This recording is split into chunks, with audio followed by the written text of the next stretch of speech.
ఓం ఐం హ్రీం శ్రీం శ్రీమాత్రే నమః. ఇది అపారమైనటువంటి శక్తివంతమైన నామము.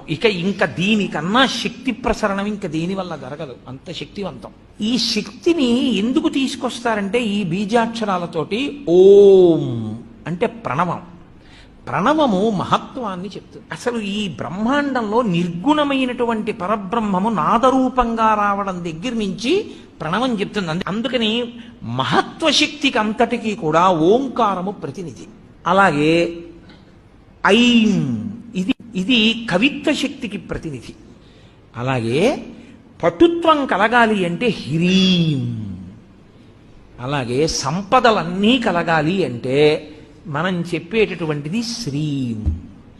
ఇవి నాలుగు చెప్పి ఇవి ఎవరి వల్ల వస్తాయి?